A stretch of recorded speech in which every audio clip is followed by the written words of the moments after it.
Selamat malam, Assalamualaikum warahmatullahi wabarakatuh. Salam sejahtera bagi kita semua. Om Swastiastu, Namo Buddhaya, salam kebajikan. S- Selamat datang kepada ibu-ibu bapak sekalian pada acara PIPMI Weekly Market Review yang hari ini akan disampaikan oleh saya dan Pak Kiswoyo ya. Adapun agenda acara hari ini adalah simple sekali ya. Pertama adalah ulasan pasar oleh saya. Lalu presentasi fundamental oleh Pak Kiswoyo. Kenapa disebutkan fundamental? Karena ulasan pasar oleh saya akan lebih banyak menyinggung masalah-masalah yang berkaitan atau isu-isu yang berkaitan dengan teknikal ya.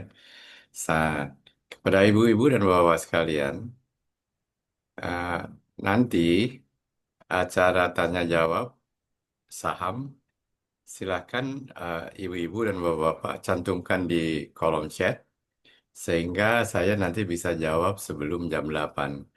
Karena jam 8 eh, screen atau waktu akan saya alihkan pada Pak Kiswoyo. Saya sendiri mohon izin, meskipun saya tetap monitor ya, untuk tidak di depan monitor pada waktu itu karena saya mengerjakan ada pekerjaan lain. Baik, ulasan teknikal IHSG pada hari ini ya.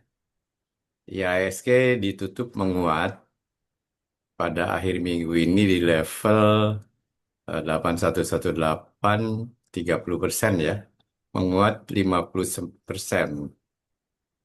Nanti chartnya kita lihatkan setelah saya eh, menyampaikan ulasan teknikal ini ya. Jadi ulasan teknikalnya hanya saya lihat dari popular indicator saja ya, yaitu MACD dan RSI ya. Jika kita melihat pergerakan harga, tren jangka menengah IHSG masih berada dalam tren uptrend yang kuat ya sejak bulan April dan telah berhasil menembus level resistance historis bergerak menuju area level tertinggi yang baru yang ini sebetulnya telah dicapai di minggu yang lalu atau awal minggu ini ya, all time high-nya. Nah, kita lihat sendiri eh, meskipun 2 hari yang lalu ada koreksi, tapi 2 hari kemudian, yaitu kemarin dan hari ini, ya, IHSG menguat lagi. Ya, momentum akhir pekan ini penguatan 0,5%, 0,59% yang ditutup mendekati level tertinggi harian, yaitu 811 poin 30 ya. Kalau tidak salah, level all time high-nya itu sudah lebih dari angka ini. Menegaskan bahwa momentum beli masih kuat. Ini mengindikasikan bahwa koreksi minor yang terjadi sebelumnya telah direspon cepat oleh pelaku pasar. Sekarang kita lihat indikator teknikal ya. MACD ya, MACD ya, nilai MACD ada 88,6, signal lainnya 93,9, histogramnya adalah 4,93 minus ya, 4, jadi agak ke arah bearish nih, minus. Interpretasinya adalah secara normal, indikator menunjukkan momentum bearish bearish yang minor karena baru 4,93%. Jadi baru 4,93% ya di sini. Eh, Namun karena IHSG ditutup menguat signifikan, kondisi ini lebih tepat diartikan sebagai pertama adalah fase konsolidasi koreksi momentum yang hampir berakhir, mendekati potensi bullish crossover lagi di MACD memotong signal lain ke atas jika penguatan berlanjut hari Senin minggu depan. Nah, kita lihat sekarang relatif strength index ya, RSI ya. RSI berada di atas level 50 dan berada di teritori bullish yang kuat. Namun masih jauh di bawah area overbought. ya, 70 garis 70 nih. Ini menunjukkan bahwa penguatan IHSG didukung oleh momentum beli yang sehat dan memiliki ruang yang cukup untuk terus bergerak naik tanpa langsung memicu aksi profit taking yang besar. Kesimpulannya teknikal, secara teknikal, IHSG dalam kondisi bullish kuat, strong bullish dan sehat. Kekuatan momentum ini menunggu sinyal pelemahan dari MACD yang bersifat minor konsolidatif. IHSG memiliki probability untuk menguji dan menciptakan level new high, all time high yang terbaru ya. Baik, coba kita lihat di chart bagaimana ya. Mudah-mudahan chartnya bisa dilihat di sini. Nah, ini kita lihat ya. Sudah terlihat Pak Kiswoyo? Dia teriak ya. Oke, kita melihat bahwa memang MACD agak sedikit bearish ya. Akan tetapi ini bearish yang mengatakan bahwa ini kemungkinan adalah bearish konsolidatif.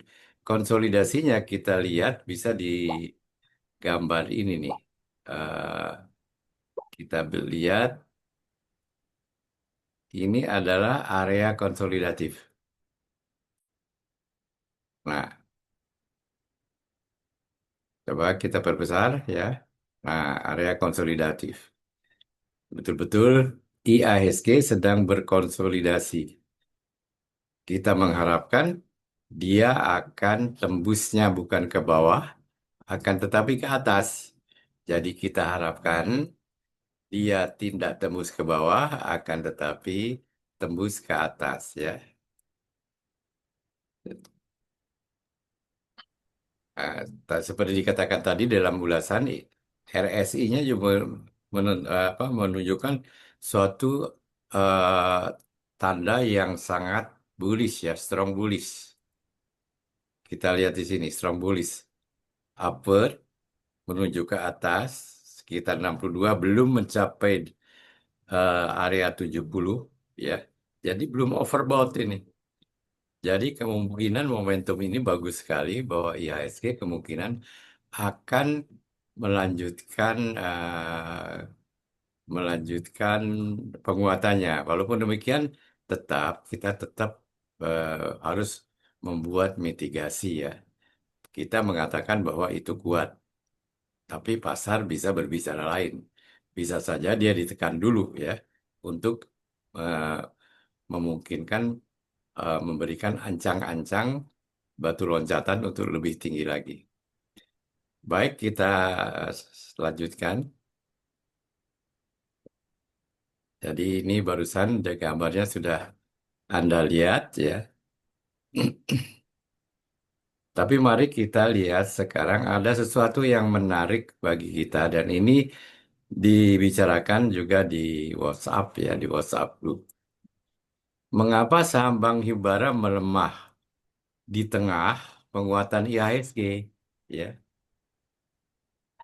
pelemahan yang terjadi pada saham-saham Bank Himbara seperti BBRI, BMRI, BBTN, ya,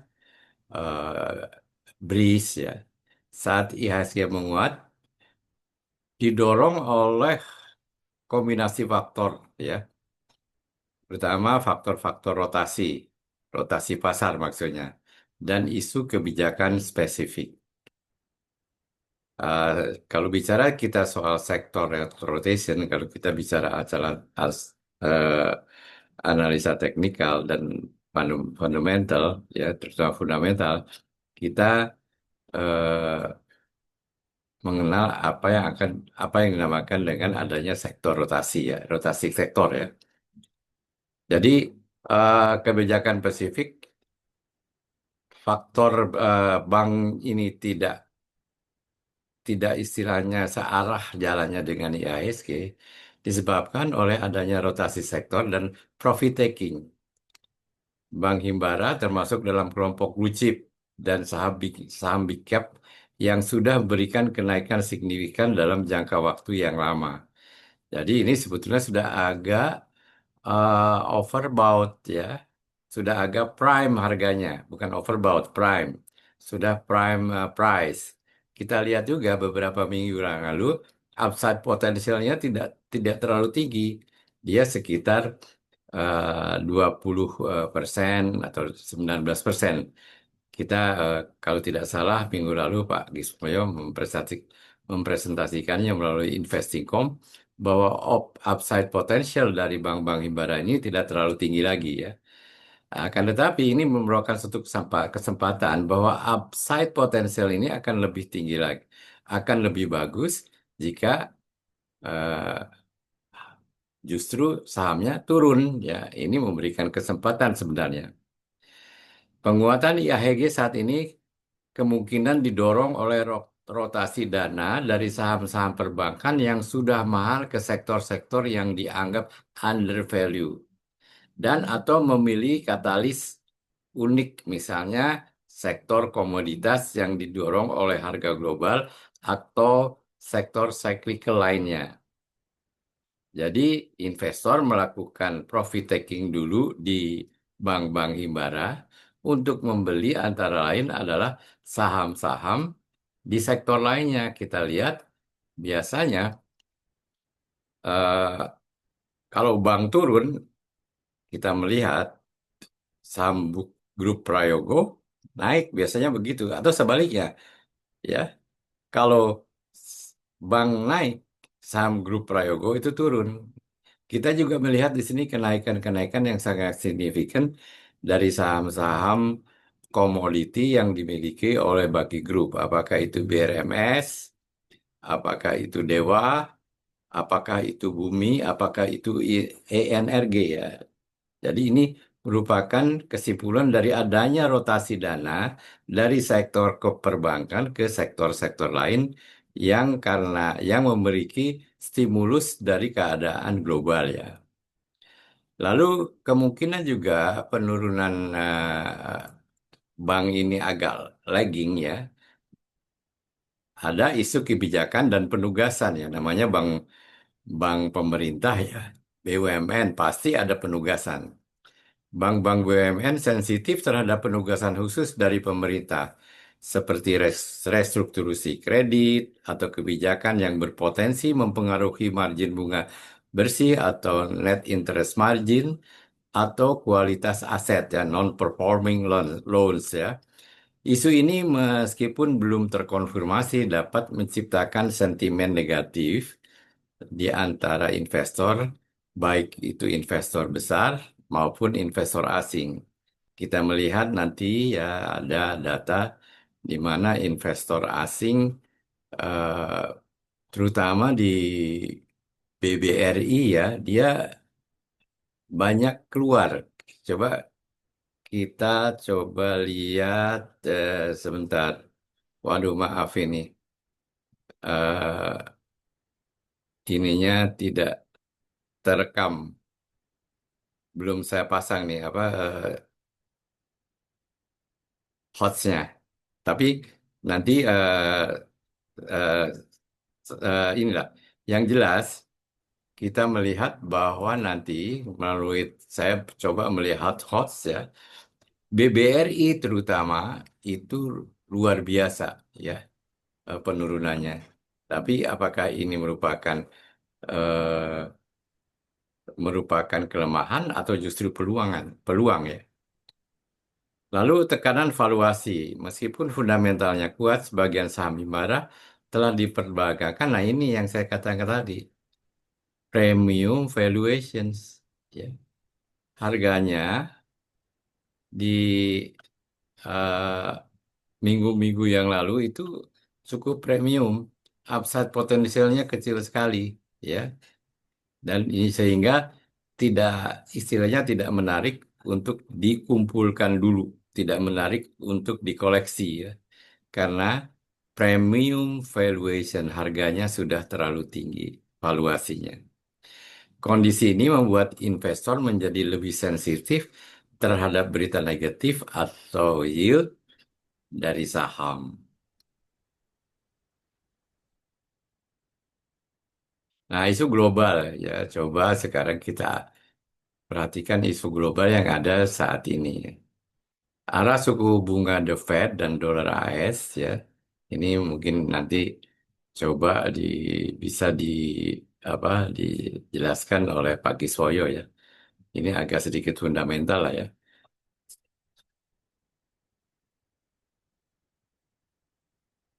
Untuk mempertahankan suku bunga, ya arah suku bunga The Fed dan dolar AS, kebijakan hawkish Federal Reserve AS ya, Amerika Serikat, The Fed untuk mempertahankan suku bunga tinggi dalam jangka waktu yang lebih lama. Higher for longer menjadi faktor global paling dominan. Suku bunga tinggi di AS meningkatkan daya tarik dolar AS dan obligasi AS yang berujung pada, nah ini adalah tekanan adanya penurunan nilai tukar rupiah terhadap dolar ya. Arus modal keluar, capital outflow, terutama di perbankan nih ya. Kita melihat di akhir-akhir ini, akan tetapi saya lihat minggu terakhir, saya lihat BRIS, BBNI itu asing mulai masuk lagi ya. Sayang aplikasi hostnya saya belum berhasil apa saya tidak jadi eh, tayangkan tadi. Sedangkan kalau lagi presentasi dia tidak bisa ditayangkan ya. Harga komoditas, dinamika harga komoditas global, energi dan mineral. Nah, ini adalah emas, batu bara, dan lain-lain. Kita lihat ENRG, bumi, emas, dan lain-lainnya. Emas hari ini mulai rebound lagi ya. Mulai rebound lagi kita lihat, eh, saya sebagian sudah take profit, akan tetapi beli lagi ya. Akibat ketegangan geopolitik yang masih menjadi katalis penting bagi saham-saham komoditas Indonesia. Jadi harga komoditas ini sebetulnya malah didorong oleh adanya ketegangan global ya. Ada Ukraina dan Rusia terutama ya. Lalu isu regional, pemulihan Tiongkok. Data ekonomi Tiongkok yang seringkali fluktuatif, khususnya di sektor properti dan manufaktur, sangat mempengaruhi permintaan terhadap komoditas Indonesia. Perlambatan Tiongkok dapat menahan laju penguatan IHSG. Ini adalah satu tantangan ya. Lalu stabilitas pasar Asia. Pergerakan bursa-bursa utama Asia, eh, Nikkei, Hang Seng maupun Kospi, jika ada sentimen, tentunya biasanya juga eh, agak memberikan kondisi yang tidak kondisi terhadap IHSG. Isu lokal makroekonomi. Kebijakan Bank Indonesia atau BI, keputusan BI untuk menahan atau menaikkan suku bunga acuan BI rate akan sangat krusial untuk menjaga stabilitas rupiah dan mengendalikan inflasi yang merupakan fondasi kepercayaan investor. Lalu kinerja perdagangan, surplus neraca perdagangan Indonesia yang solid berkat ekspor komoditi menjadi penopang utama fundamental ekonomi makro domestik di tengah adanya tekanan global. Kesimpulan dan saran bagi trader maupun investor di Bursa Efek Jakarta ya. Pertama, IHSG berada di fase bullish yang kuat dan didukung oleh momentum teknikal yang kuat seperti saya telah presentasikan melalui indikator-indikator MACD dan RSI ya. Faktor penekanan utama pasar adalah isu global, dolar AS dan The Fed. Kita lihat sekarang ini eh, rupiah agak melemah terus terhadap dolar ya. Dan rotasi sektor domestik yang membuat Bank Himbara mengalami pelemahan harga ya. Ini bukan rela, maaf salahnya. Jadi sarannya bagi trader atau investor. Trader jangka pendek, trading berbasis momentum lah. Itulah biasalah. Momentum kan kita belajar di From Zero to Hero ya. Belajar di klub eh, template ya kita sudah kita pelajari. Jadi technical dia bicara soal momentum adalah bicara soal technical. Fokus fokus pada sektor yang sedang mengalami inflow, sektor-sektor yang mendorong penguatan IHSG. Dan ini dengan mudah Anda lihat bisa di trading platform Anda semuanya. Ya. Jangan lupa terapkan stop loss, money management, ya, dan lalu waspadai volatilitas eh, di tengah kebijakan-kebijakan makro dari The Fed maupun Bank Indonesia ya. Untuk investor jangka menengah dan jangka panjang, akumulasi nilai dengan memanfaatkan koreksi. Nah, ini tadi Bank Himbara ya, memanfaatkan pelemahan di Bank Himbara sebagai peluang buy on weakness. Dan ini disampaikan di YouTube, di apa? Di WhatsApp saya kira oleh Pak Kiswoyo tadi ya. Fundamental jangka panjang bank-bank besar ini tetap kuat, kata kita lah. Jadi, apakah memang tetap kuat? Dengan mudah Anda bisa melihat di trading platform eh, broker Anda yang juga menampilkan ada informasi dengan laporan keuangan. Kalau sebagai investor, saya sarankan Anda jangan lupa membuka halaman-halaman fundamental yang ada di trading platform eh, broker Anda, ya. Nah, diversifikasi adalah eh, merupakan strategi yang sangat dianjurkan, ya. Diversifikasi ke emiten berorientasi ekspor, ya, terutama dengan kenaikan US dollar, ya. Atau sektor konsumen defensif yang terlindung dari fluktuasi suku bunga. Consumer goods kan sangat defensif ya. Naik turun volatility. Nah, hanya consumer goods itu bagi mereka-mereka yang ingin bermain extreme game atau swing trading itu kesempatan untuk eh, memanfaatkan fluktuasi jangka pendek untuk keuntungan yang besar tidak tercapai ya. Jadi ini jadi menurut saya bagi mereka-mereka untuk short term trader terutama ya, Anda harus punya moto bearish make money, sideways make money, bullish make money. Pelajarin pelajarin eh, toolsnya terutama adalah tools analisa teknikal. Saya kira demikian ulasan saya untuk malam ini. Dan selanjutnya eh, recording saya akan saya stop sambil saya punya waktu 10 sampai 15 menit untuk menjawab pertanyaan saudara-saudara mengenai saham ya. Silakan.